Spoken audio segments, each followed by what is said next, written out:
Hello and welcome to today's webinar, Who Me? Lead a Retreat. My name is Christine Fleming-McIsaac and I am the Senior Director of Marketing Campaigns at Sadler. I'm so privileged to be joined today by Kathy Hendricks, one of Sadler's national religion consultants. But that's not all. Kathy has over 30 years of experience as a Catholic school teacher, catechetical leader, and pastoral minister. She was a contributing writer for Sadler's We Believe with Project Disciple catechetical program and Gather in My Name intergenerational events. She's also the author of many books such as Prayers and Rituals for the Home and Pocket Prayers for Parents, which motivates readers and involves them through stories and anecdotes. If you want to get a regular dose of inspiration from Kathy, please subscribe to her blog, webelieveandshare.com. But today, she's here to join us to speak about leading retreats. Before we get started, a few housekeeping notes. Everyone is on mute to minimize the background noise. But if you have a question, you can type them in the chat box. It is on your go-to panel there. Just type it, and we'll be answering questions at the end of the presentation. We are also recording this presentation, and we'll do our best, as long as technology cooperates, to get this up for you so you can view it again or share it with your colleagues. And for those of you that are with us live today that stay through the webinar, you'll receive a certificate.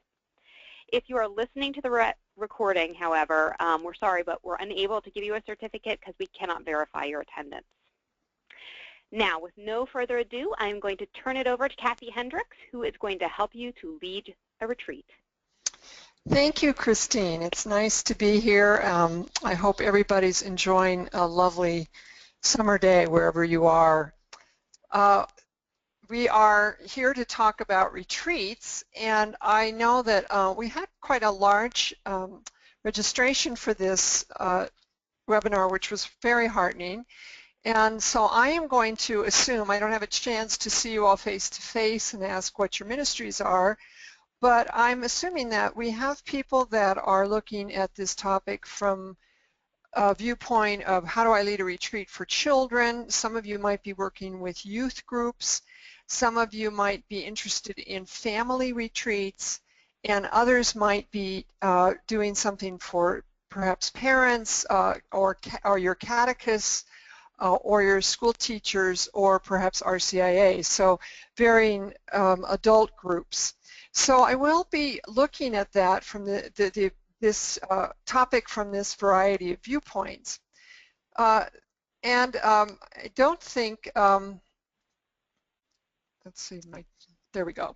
One of the things I do want to encourage you to do is, as we go through this, what sort of questions do you have about leading a retreat for children, youth, or adults? And you can type those questions in to the little box on the right-hand side of your screen, and then as we come towards the end of the webinar, Christine will kind of read those out to me, and we'll address those questions. But I think a starting point for this is to look at what do we mean by a retreat. I want to point out this photograph that's on your screens now, and that's actually me sitting there on that bench. Many of us have an understanding of a retreat, or perhaps an image of a retreat that is somewhat similar to this setting. It's out and away.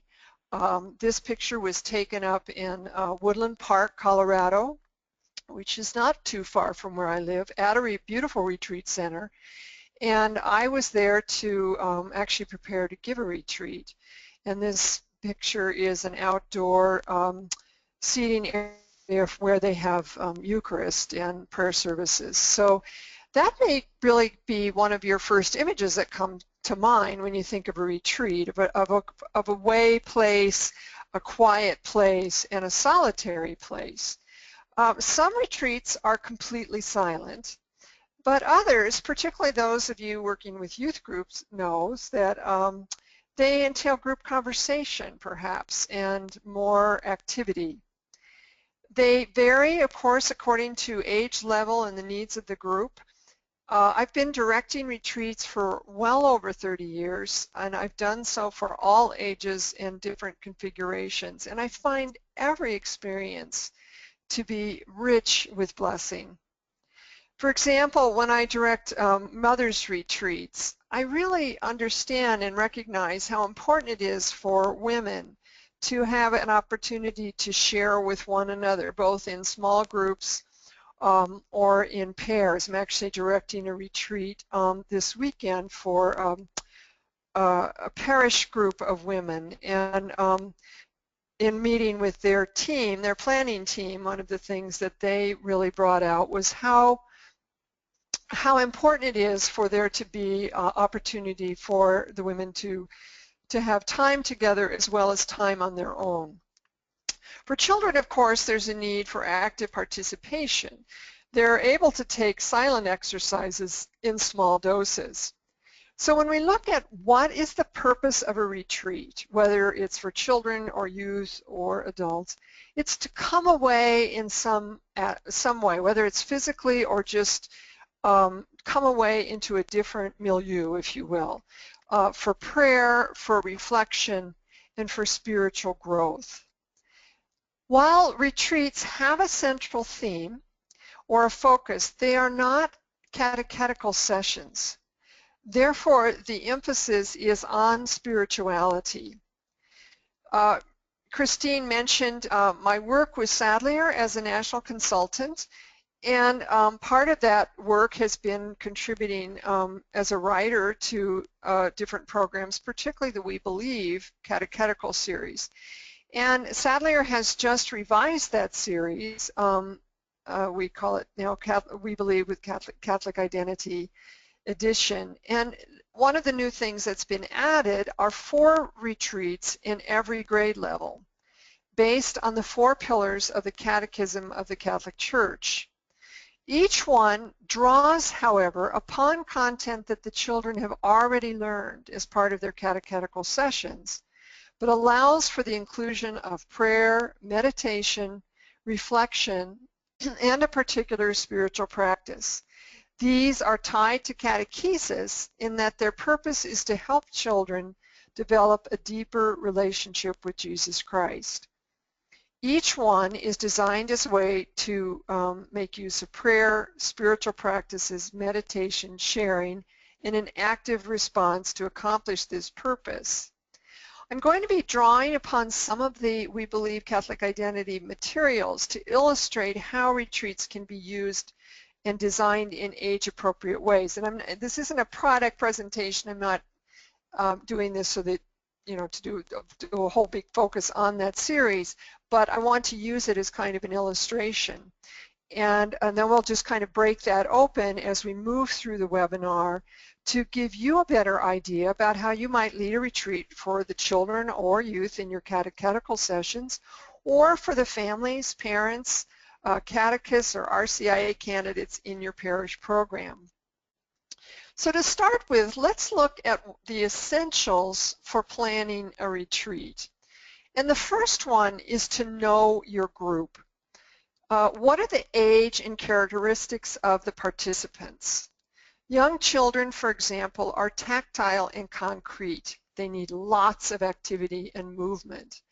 Older kids are able to think more abstractly, so they can handle exercises like extended meditations and reflections, as well as working, on their own a little bit more than children that need a little bit more guided direction or directives during a retreat. It's also important to consider the configuration. If you are leading a retreat for your particular group of children, say you're a catechist and you're leading a retreat for second graders, it's important to keep, of course, their characteristics in mind, in terms of where they are in their spiritual and faith development. But it's also essential to know the tenor of the group. Some groups, I remember once teaching a class of 3rd and 4th graders, and I had 27 kids in my class, and 21 of them were boys. Now, all the kids were active at that age, but those little boys in particular needed to get up and move around a lot. So it's important to know that tenor. If you've got a lot more introverts and extroverts, for example, in your group, you'll need to give them time to process. and so we're really paying attention to who the group is. If you are working with a mixed group, such as families, there is an essential need to provide enough to keep the children engaged while also making sure the adults have enough of depth to challenge and engage them as well. Family retreats are particularly fruitful, I believe, but they also can be very tricky to manage. We'll look at that in a little bit in terms of how we do that. The next thing I think that's essential for planning a retreat is maintaining a rhythm. A good rhythm between action and reflection. This is I think, the most natural pattern for a retreat. Whether it is a full weekend silent retreat or just an hour-long retreat in a classroom for children, for example, it's important to maintain a good balance between times of quiet and those of conversation or input from you as the director or leader of the retreat. I live real close to a Jesuit, the Sacred Heart Jesuit Retreat House, and almost all of their retreats are silent retreats.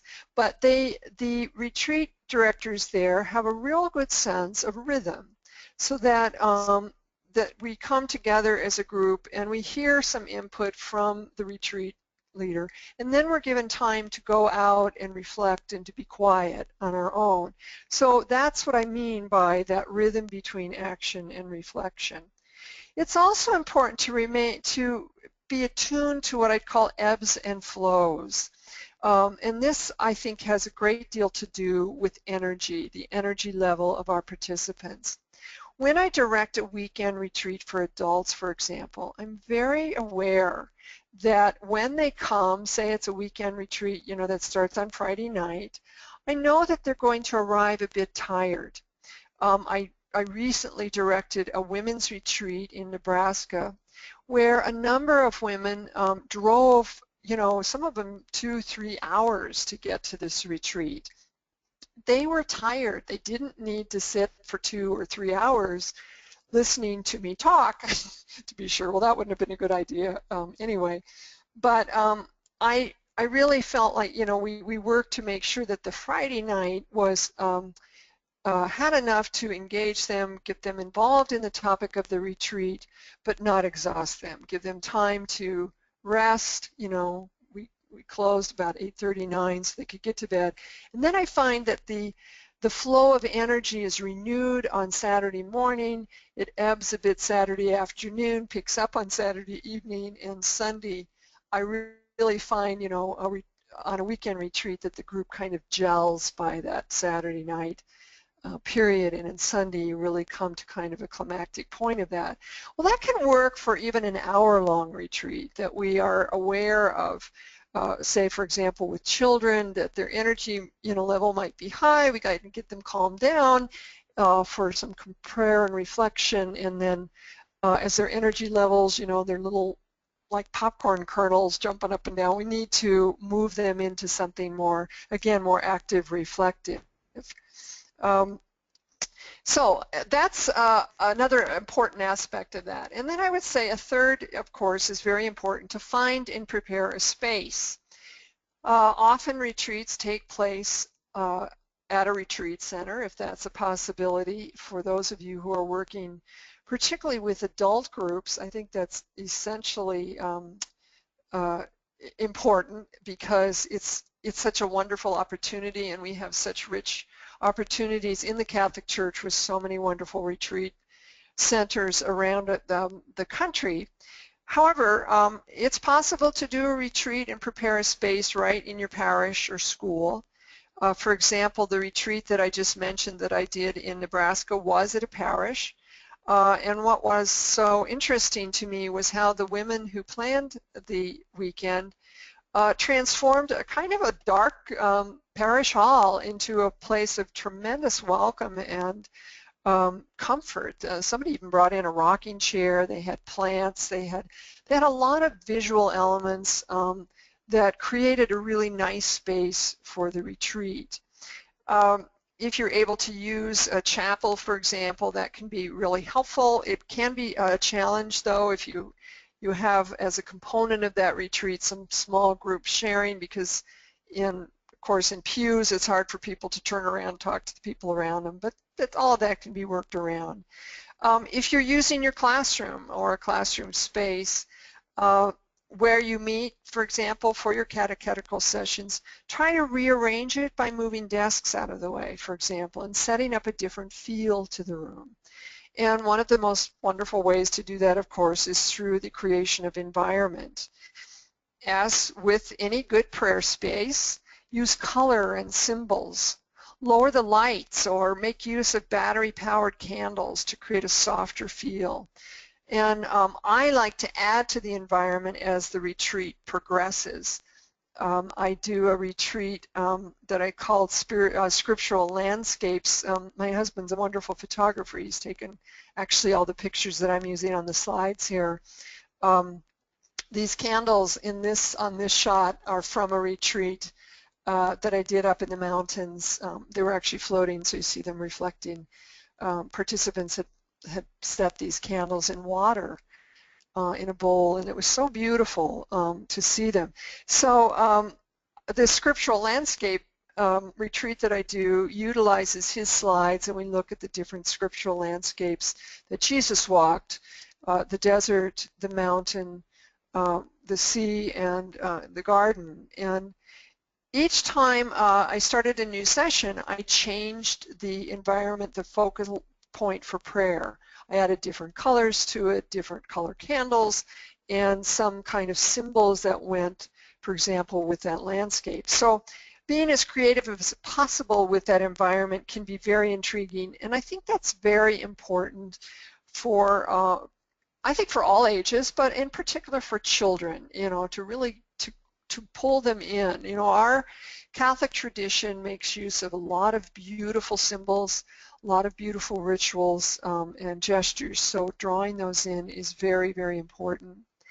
And then part of that preparation of space is providing an entree into the retreat.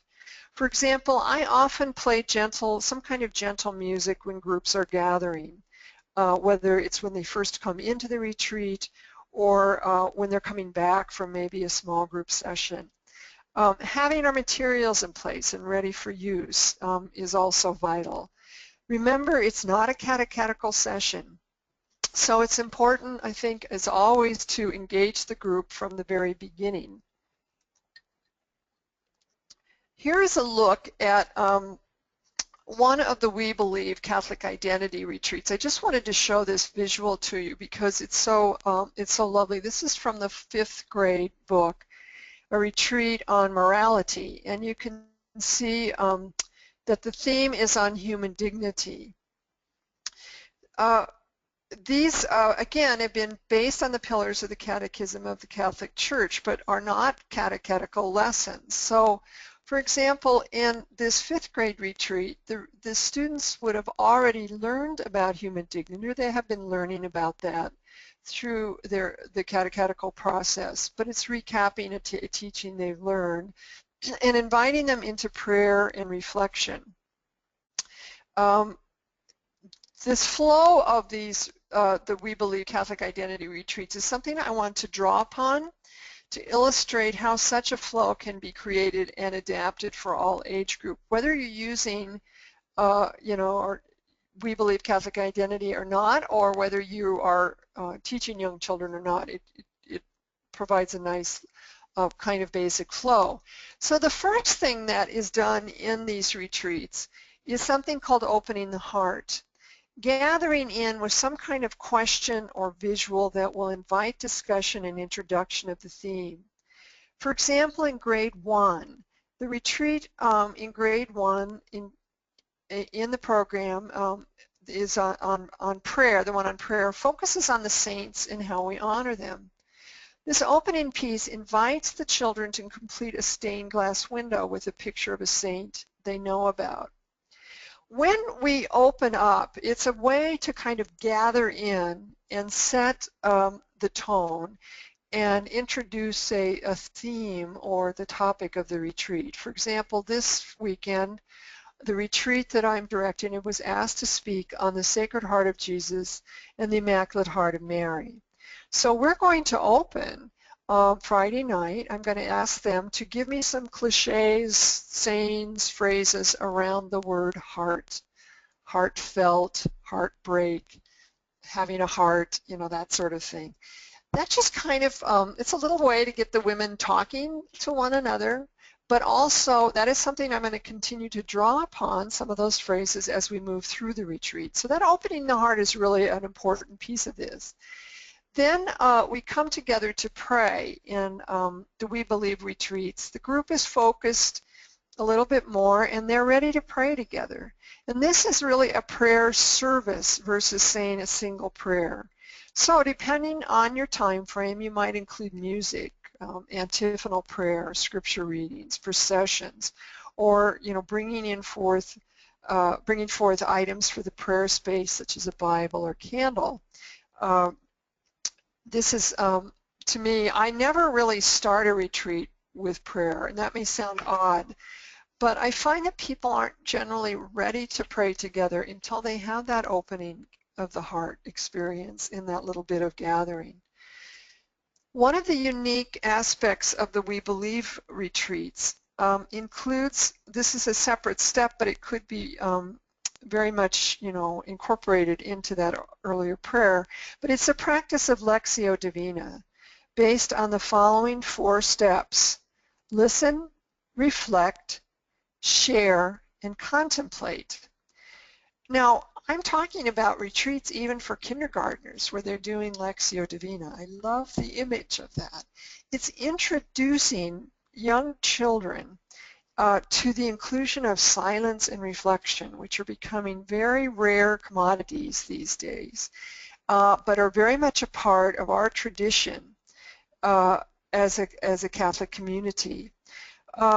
So it's important that, that's one way to draw children into reflection. This allows for some kind of silence and reflection, and then, it's sometimes helpful to have a sound of some kind that will start that period of contemplation and reflection as well as to end it. I often use a little singing bowl, which has a lovely little ring to it, to help draw the participants from one step to the next. This piece helps introduce and put to use a cherished spiritual practice in our Catholic tradition. It might also include a song, a written reflection, or other component. I'm going to just pause here. Christine, I noticed somebody put up that the audio went out. Are you checking on that? I am. My question is whether they are listening via the GoToMeeting or on the phone. You might try connecting through your phone if you're having trouble listening through GoTo. The phone connection sometimes works better. Okay. Thank you. And I see somebody said it's fine via the internet. So, all right. I didn't want to keep talking if nobody was able to hear me. So, all right. The next part of this retreat then, flow, is called I Value My Catholic Faith.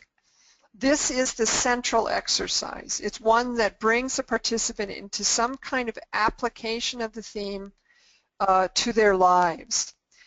I did a retreat a few years ago, well, several years ago, with confirmation students, and it was on the theme of peacemaking. And we talked a little bit about what Jesus meant by calling us to be peacemakers as part of the Beatitudes. Then I divided them into groups.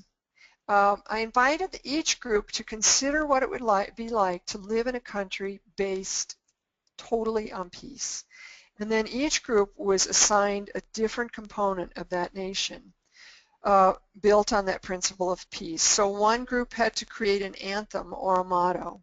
One group had to create a flag. Another group had to write a Bill of Rights for its citizens. It turned out to be just an incredibly rich experience. I gave them a little bit of input, but they really took that and, again, brought that into their lives. They were so engaged with it, and it was so creative what each group brought back. So this valuing my Catholic faith, or this kind of input or teaching, in a sense, doesn't need to be a long, lengthy lecture by any means, but something where we're inviting people to enter into basically the theme of the retreat. The next piece is called I Celebrate My Catholic Identity. This is a part of a retreat where the children create a takeaway so that the retreat experience is incorporated into their lives. And in all the Catholic Identity retreats, we want to make a really strong tie with the family. This also works, however, for adults. I directed a mother's retreat a few years ago in which I knew that one of the things that was really stressing these women out, I called the retreat, What Kind of Mother Am I?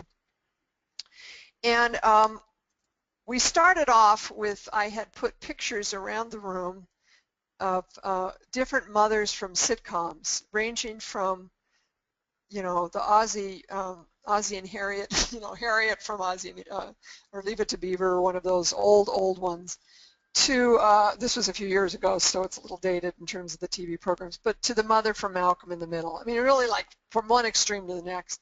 And I invited the women to go to the picture that described the kind of mother they thought they were. And it was hilarious, because we had a lot of laughs over what kind of mother are you? Sounds kind of accusatory. But as we moved through the retreat, the question changed in tone to what kind of mother are you? What kind of mother do you want to be? And so when we got to this takeaway part, one of the things that I hear so often when I'm with mothers groups and young moms groups in particular is their desire to pray, their desire to have a deeper spiritual life, but the dilemma they face in having a very active family life, and that they just don't have a lot of time for that. So I invited them to create boxes, little prayer boxes, where they could take little pieces of paper, and whenever they had a prayer petition or intercession, or even a little expression of gratitude, they wouldn't worry about having 30 minutes to sit down and reflect on them. They would just put it in their box and, in a sense, kind of hand it over to God. Well, I thought this was going to take about 15 minutes for them to make these boxes.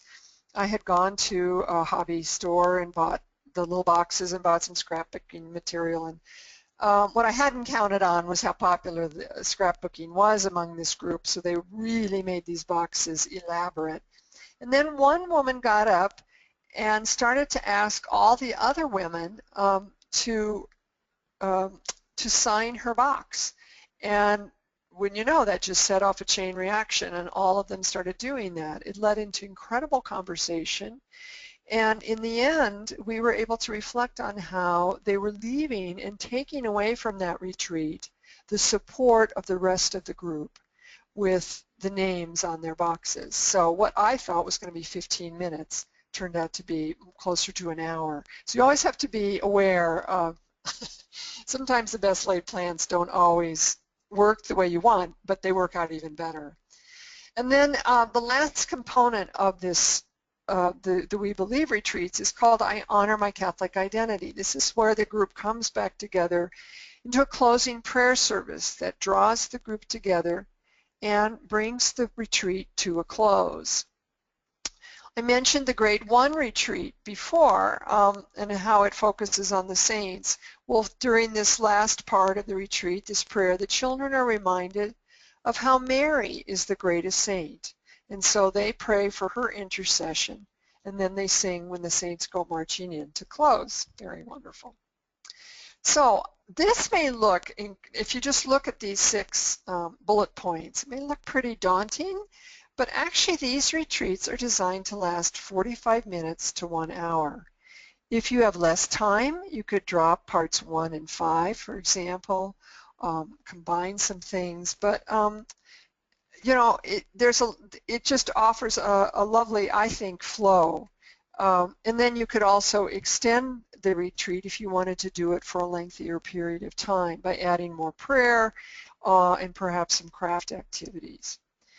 So using that basic model that I've kind of renamed here and simplified with gathering, prayer, teaching or input, some kind of an activity, a takeaway, and a closing prayer, a wrap-up, I want to look at how we could then adapt this model first of all for children and youth. The gathering piece might be an opening question, or a very popular way to gather children in, of course, is through a story or a visual to set the tone.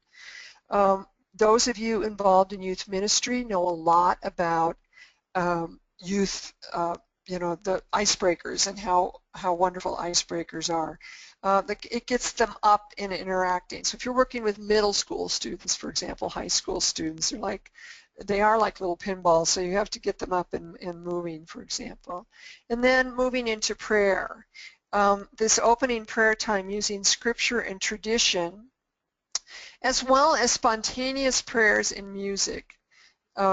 Older children, for example, might be involved in doing the readings, and then engaging all of the children in various parts of the prayer, such as bringing forth items for the prayer space or playing musical instruments. My concern often when I see catechetical sessions with prayer is that we say really quick prayers without thinking about them, and they're all words. And again, I want to emphasize how vital it is in our Catholic tradition that we utilize the rituals and the wonderful rhythm of our liturgical life. A teaching might be a reflection, a story again, or an explanation by you as the leader that further develops the theme. This is meant to be, however, more inspirational than instructive. So by using visuals such as photograph or illustrations or symbols, we draw children in and give them something more to inspire them, if you will. The activity might be a drawing, a writing, depending on your time, a simple craft. Perhaps they act out a scenario or some other activity that's going to engage them further, either individually or in small or large groups. They also might do something to give to other children or present to the parish. This activity too might be the teaching of a spiritual practice, such as the examen or another form of meditation. And then a takeaway, something they write, draw, or something else they do to bring home to share with their family or to put to use as part of their own spiritual practice. Something that will involve them remembering this and making it part of their life.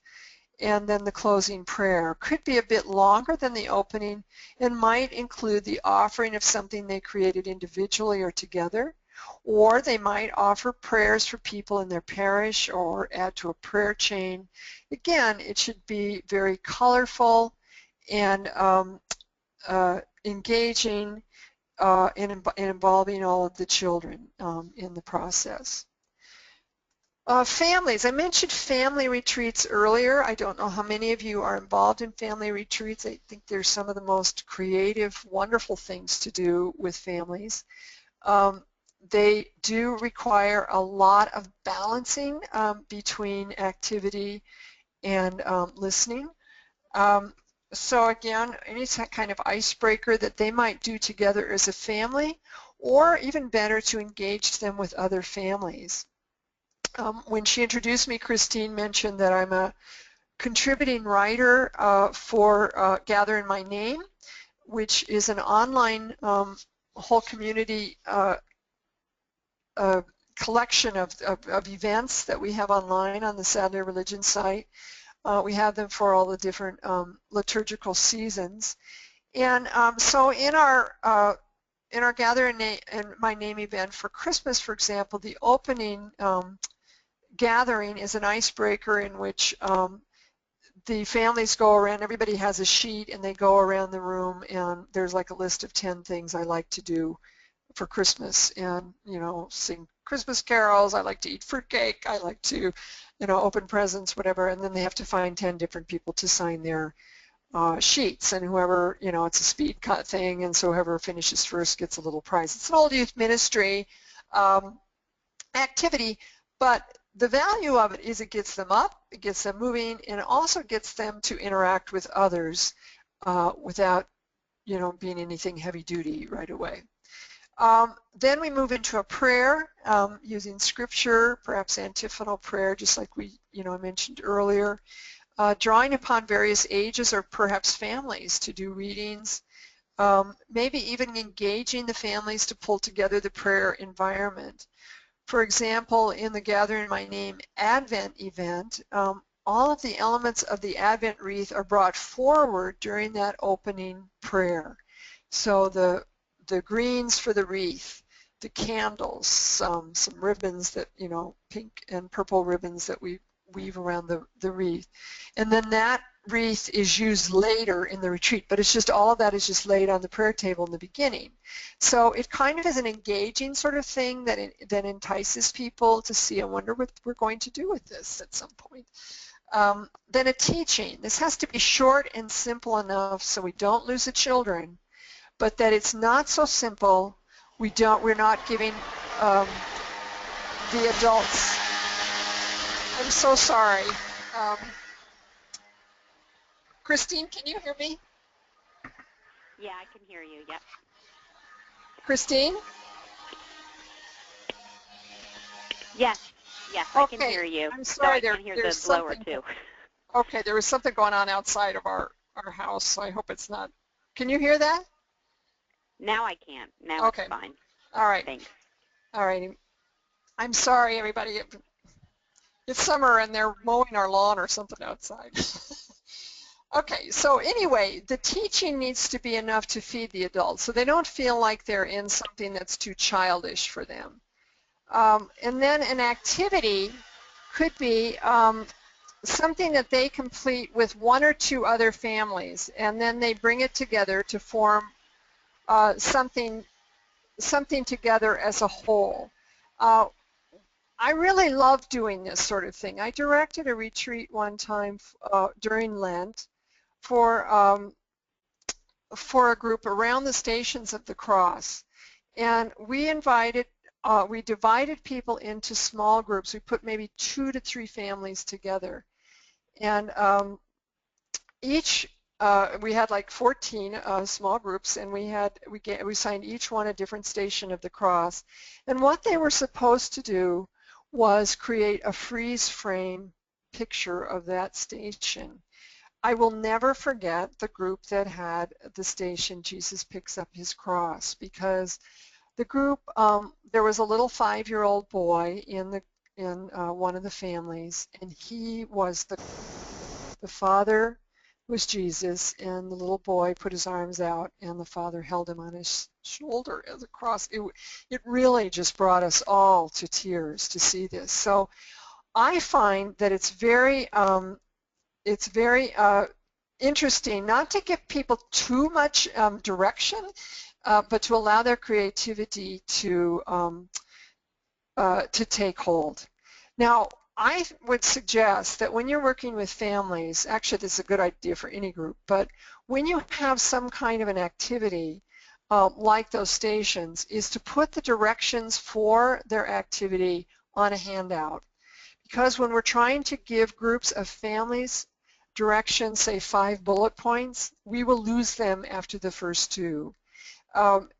You know how that goes with groups. You go through all your directions, and then somebody in the back of the room says, what were you supposed to do? So having it out on a handout really, really helps, especially when you have people who are readers who can help the younger children.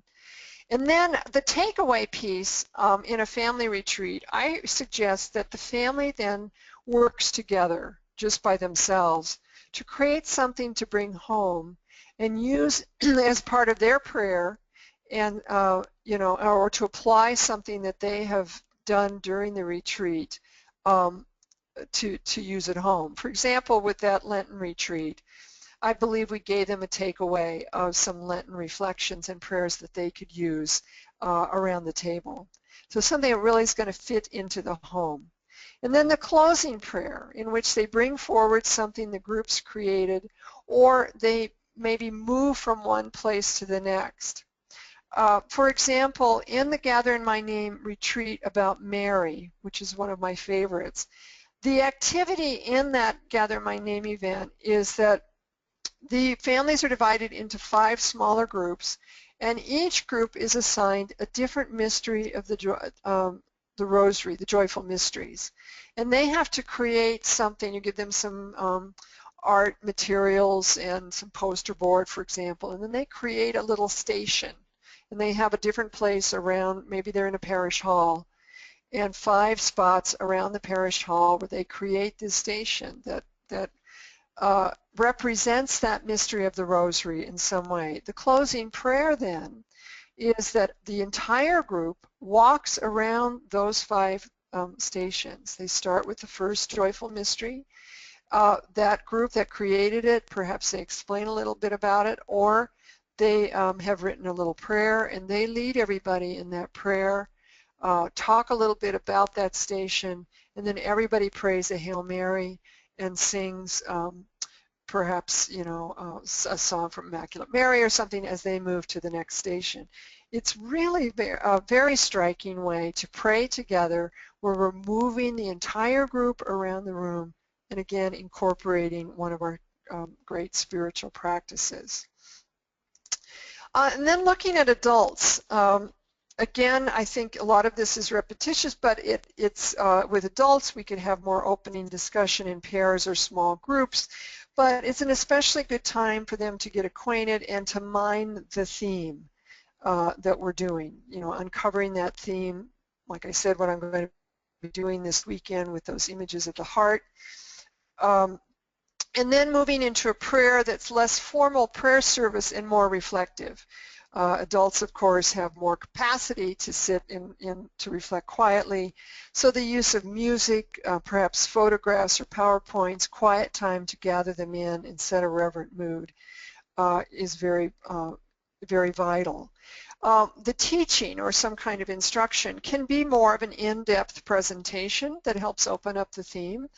When I go to retreats, for example, at the Jesuit Retreat House, those are pretty extensive teachings that the Jesuits have.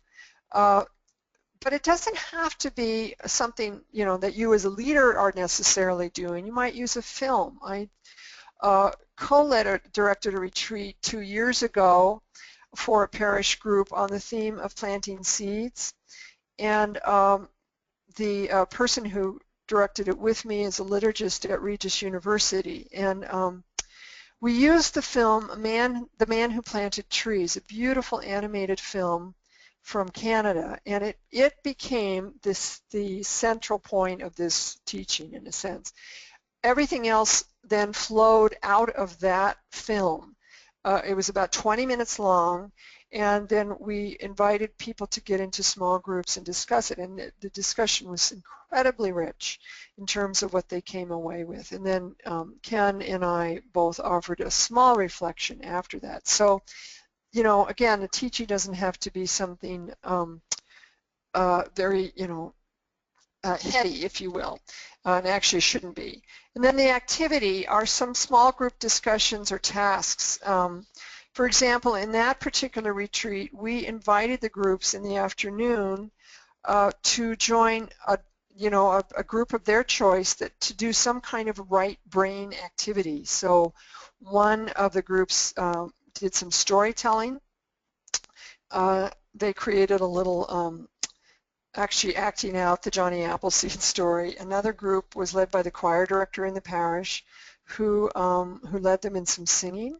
Another group was led Lectio Divina, and another group made accordion books, and they actually wrote their spiritual autobiographies using photographs from magazines and everything. Very beautiful. And then on that retreat, for our closing prayer that evening, we had a candlelight Eucharist, and each one of those right brain groups brought something to the Eucharist that they had done. You know, this again might be their closing prayer might be less formal than a prayer service. Perhaps it's gathering in a circle and sharing insights and feedback, or you know, some kind of a closing wrap-up prayer. So that is a way to look at how you might take a retreat model, how you might take this flow and use it with these various age groups. So let me stop there and turn it over to you, Christine, for, you know, I think we've gotten some questions in. Thankfully, they're not mowing my lawn anymore, so it's pretty quiet here. And we could look at some of those questions. Great. Okay. One of the questions was, could you repeat the 4 steps or the steps of Lectio Divina? Absolutely. Now, we've adapted this. A full Lectio Divina is a little bit different, but for children, we base it on these following 4 steps. Listen to the scripture. It's in a little, maybe just a one line from scripture. Reflect on it. And in the retreat, there is a little reflection question for the children. Share something about it with one other person, perhaps, or they might do some writing. And then contemplate, what does that have to do with my life? Now, you're not going to ask a kindergartner that, what's this have to do with my life? But some way to invite the children to contemplate the scripture and see how it applies to their life. This is, as I said, an adapted form of Lectio, but it invites them into reflecting on the scripture. And, if I were doing this, I would read it maybe two or 3 times so that the children hear it, and then each time invite them into that next step. Okay? Thanks, Kathy. Mm-hmm. Another question, and this was, I think, when you were reviewing the We Believe Catholic Identity retreats. Mm-hmm. I think your answer could vary, but the question is, if I understand correctly, these retreats should be by grade, not as a whole site retreat. So your advice for that? In the We Believe program, they are grade level retreats, so there are 4 in every grade level from kindergarten through grade 6. You could combine them. I mean, if you wanted to combine with another catechist, you could choose a retreat from one grade or the other. There's a lot of options for doing that. It would only be that, the students have the material in their books, but there's a possibility to make that bigger. And then we do have online at Sadler, we have retreat extenders. So if you wanted to make the retreat for the children and their parents, for example, there are ways to do that, and we offer some ideas for doing that. Great. Someone else has asked, how do you minimize distractions in large groups? What a great point. Especially since I seem to have Exhibit A with them doing the, the lawn mowing out here. I should have shut my door downstairs. Take a real inventory of, before you begin, of anything that might be distracting, noise-wise. Walk around the room, look at what else is going on. We always, when I'm on a different site, for example, to do a retreat for adults, I will find out if there's other things going on. For example, when I've directed retreats out at the Sacred Heart Retreat House, on Sunday mornings, they have a community mass, and it can be very loud with people coming in.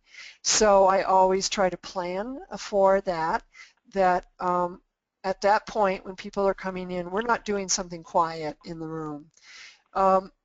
So I would say with kids, young kids, and well, even adults, I would say for any group, look at the size of the room. If the room is too big, it's going to create a lot of distraction. It's going to invite kids running around. So really, in a sense, try to create a space. That's what those women in Nebraska did. They kind of closed off a big parish hall by creating a space with chairs, a prayer environment, music stands, and so the women they were kind of contained, if you will, in a space. So, and then again, try to eliminate, the visual distractions, the sound, ambient sound. You can do that sometimes with music. If there's going to be outside noise or noise in other rooms, you might use I like to use quiet music, and I find, I used to teach kindergarten. I used to play Gregorian chant when I taught kindergarten, and they loved it. It really kind of draws them in and takes their attention away from what's going on outside. So I hope that's helpful. Thanks, Kathy. A very specific question. I think it was in a slide. What was the last point under cherish God's words?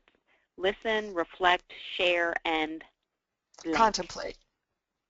It's contemplate. And that was part of the Lectio Divina process. Yeah. Yes, thank you. And you might have covered this a bit, because I think this was asked before you went through this. The takeaways, what kind of examples of takeaways for high school retreats could you suggest? Well, for example, you know, with that retreat, now I don't remember exactly what takeaway I gave that because those confirmation students, but what comes to mind is maybe a peace pact that the kids might make a pact that they're going to be peacemakers, and they're going to name one way that they can be a peacemaker, perhaps in their home or their school or on a team, you know, and whatever it is that they write it out. Maybe they work with a partner and they're going to, you know, hold one another accountable.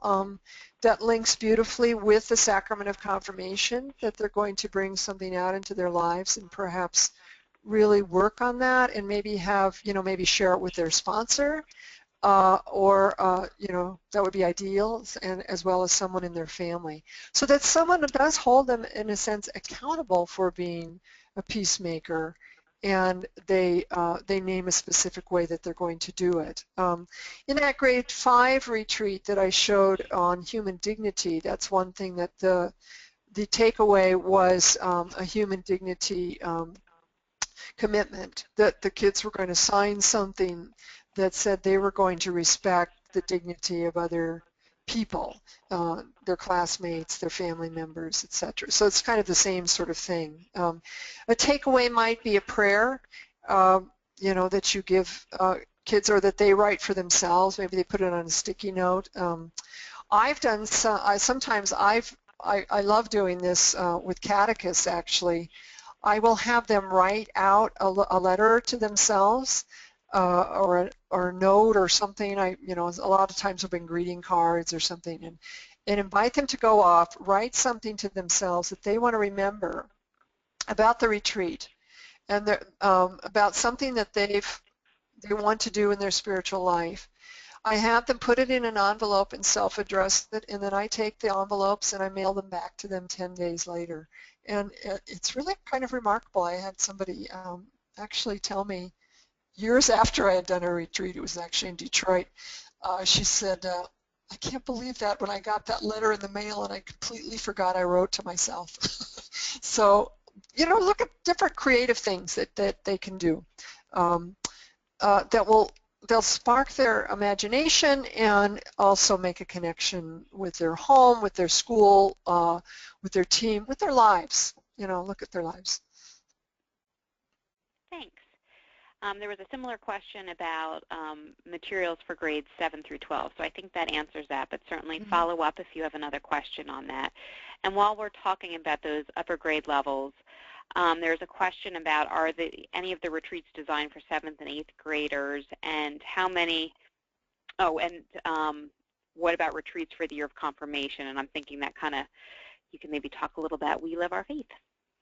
That's right. We are in the process of revising We Live Our Faith, which is a 7th and 8th grade program, part of the We Believe series, and so we will have those 4 retreats incorporated into We Live Our Faith. There are also some retreats online at Sadler Religion under the We Believe, I think are under We Live Our Faith for junior high students, and those you can access for free. So if you go to sadlerreligion.com, you should be able to access the different websites under Sadler and go to We Live Our Faith, and you will find some online retreats there. And I believe we have a direct link. I'm just looking it up in the catalog. It is, hold on, sadler.com/WLOF for We Live Our Faith. So that'll take you there directly. How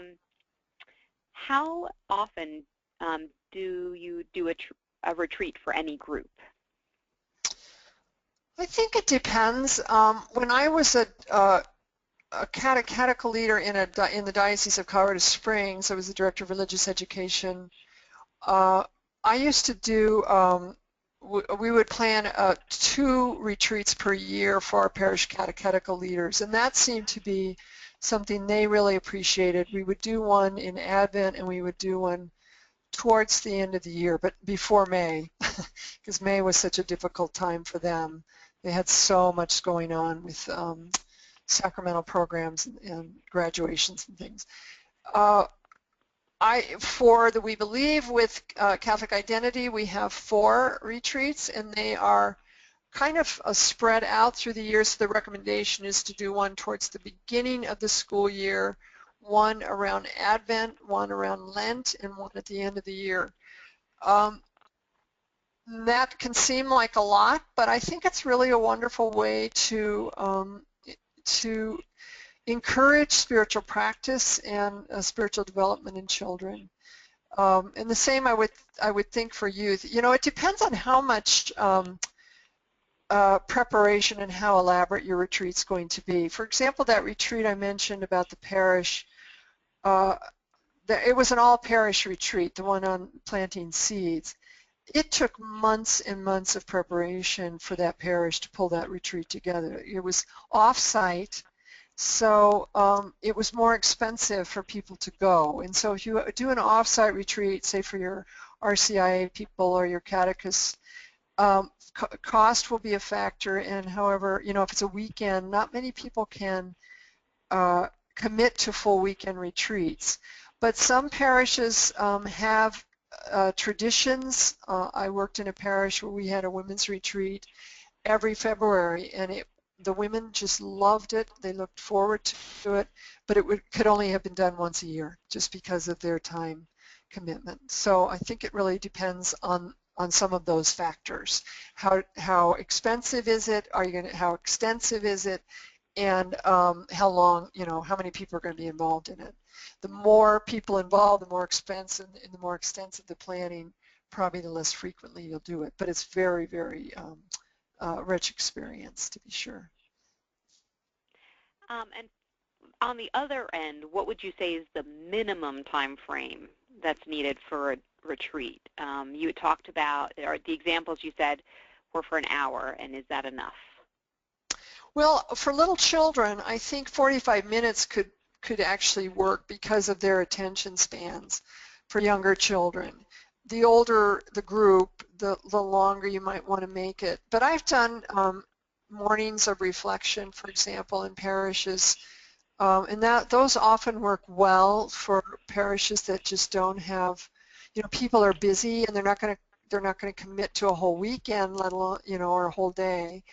But often just 2 or 3 hours will be sufficient sometimes for adults. It limits what you can do in terms of the kind of activities you can do, but say for those Gather My Name events, those last, I think those are designed for 2.5 hours. That includes a meal. So that's kind of a nice time frame for families. That gives you a lot of leeway for conversation, for icebreakers, for sharing a meal, and for some creative activities. Great, thank you.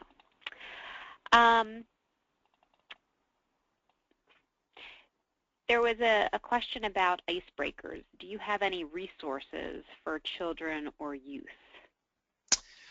I don't. I mean, you could go online. We have quite a few icebreakers online on our Gather in My Name events, and those, if you just access that through Sadler Religion or sadler.com, you can go in and just download the handouts, and those will give you some ideas for icebreakers.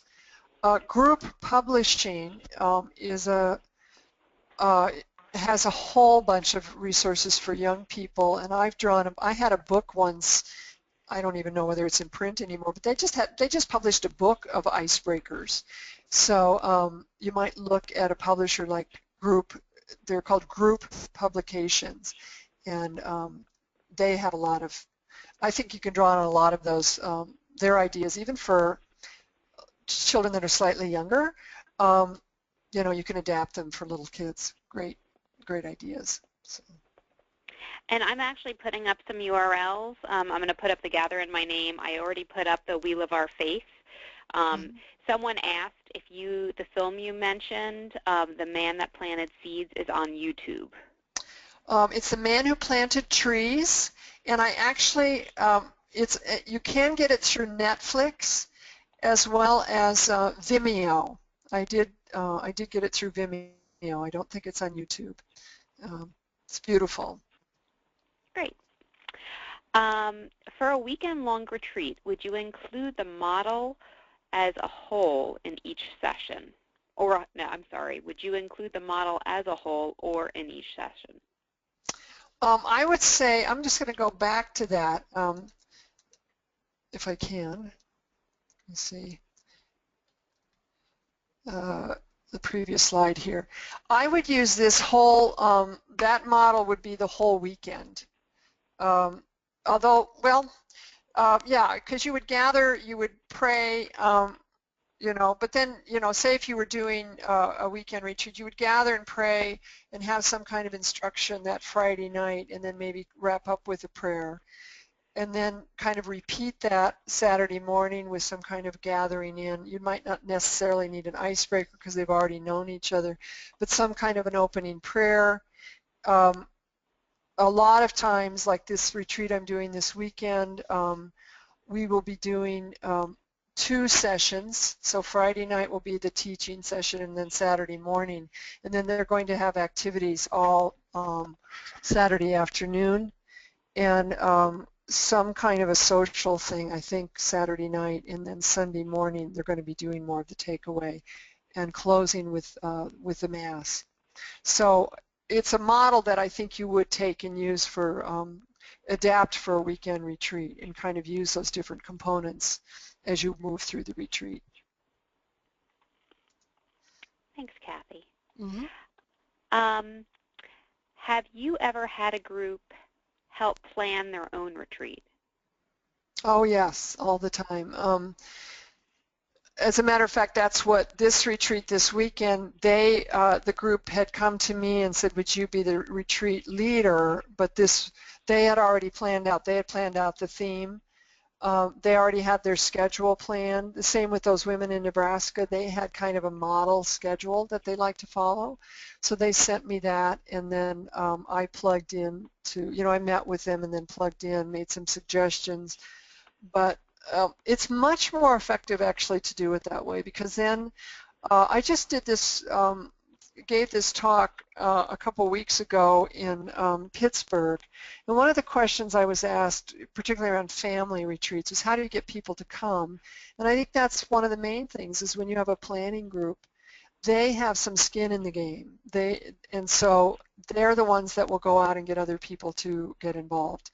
And I find it is much, much more effective and meaningful when you have a planning group like that, as opposed to just doing it on your own.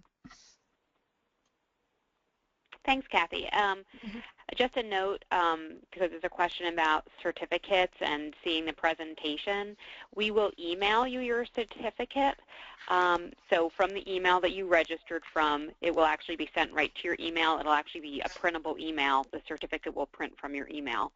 And then the recording will be posted if all goes well with our technology, and you will be able to see the slides through the recording. There are a few more questions, and then Kathy has a few closing thoughts. Following up on the ambiance, our facility is small. It is difficult to create ambiance and movement. Do you have any suggestions? You know, I find that it may seem impossible, but if you look for people who can help you, there are people that just love to create environment. They're just wonderful at doing it, and so gather together maybe 2 or 3 people who just have kind of a knack, you know, of creating a space. I'm always amazed at what can be done with, you know, like I said, that little parish hall in Nebraska was not the most attractive space in the world, but they really did a beautiful job, just with some plants, draping some cloths over tables, bringing in a rocking chair, some standing lamps. I mean, it sounds like a lot of work, but some people just love that. So I would say don't give up on your space. Thanks, Kathy. Two kind of related questions. Do you have any type of training for running retreats? And are there any prerequisites for being an effective retreat leader? Yes, my background, I went through the Benedictine spiritual formation program here in Colorado, so I'm certified as a spiritual director. At retreat houses, I would say most of the people leading retreats are certified as spiritual directors, which means they do go through extensive training for that. I think the main thing, though, if you're going to be, leading a retreat for groups, is to just, like with all ministerial sort of gatherings, we want to be aware of people's, that we're creating a safe environment for people, not only physically but emotionally, that we emphasize mutual respect in listening to one another, confidentiality. We don't go spreading everything out that we've heard, for example, because sometimes it gets very, very, some of those mothers' retreats, it gets very emotional when women are talking about how tired they are and their concerns about being mothers. So I'm going to be just really, really sensitive to that. And I would say that, also just being a person of prayer yourself, those are just such incredibly important things that I know that I've appreciated from other people who have directed retreats that I've been involved in. Thank you. Mm-hmm. And someone just asked a repeated question. Where did you say that you would post the links for the retreat and icebreaker resources? I think that was the Gather in My Name and the We Live Our Faith. Mm-hmm. I'll repeat those again to your question, and I'm sending it to all, so it should appear where your questions come up, I believe. And what do you think, Kathy, about junior high students serving as retreat leaders who plan a 45-minute retreat for their peers? Oh, I think that'd be a wonderful idea. I think if you give them some guidance, they would really love it. They might be able to do that for younger children as well, especially if you give them some kind of a model like this and encourage them to, not to be talking all the time to them, but really allowing for some prayer, and quiet. I think that can be just an incredibly effective sort of experience. So what a great idea. And I was saving this one. Let's see if this is the last one because I thought this was, oh, no, there's a few more. Okay.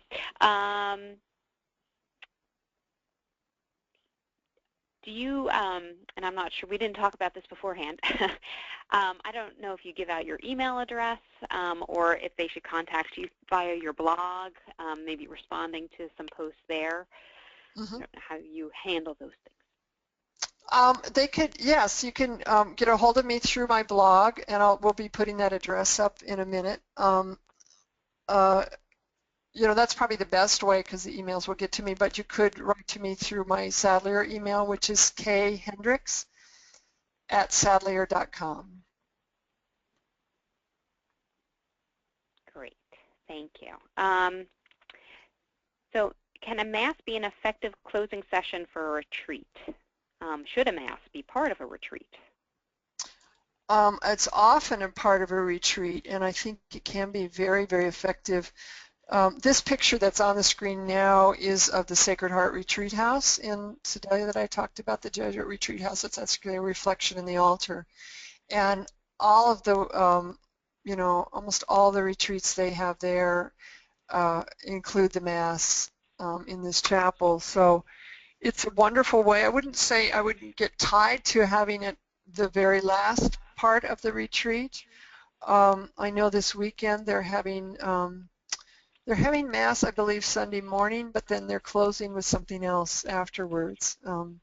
That retreat that we did on the man who planted trees, we had Mass on Saturday evening, so that we could do it by candlelight. And then the next morning, Sunday morning, we had more of a reflective session and a prayer service that ended. So, just look at where you might want to put it so that it's not just an add-on, but that it's really incorporated into the retreat.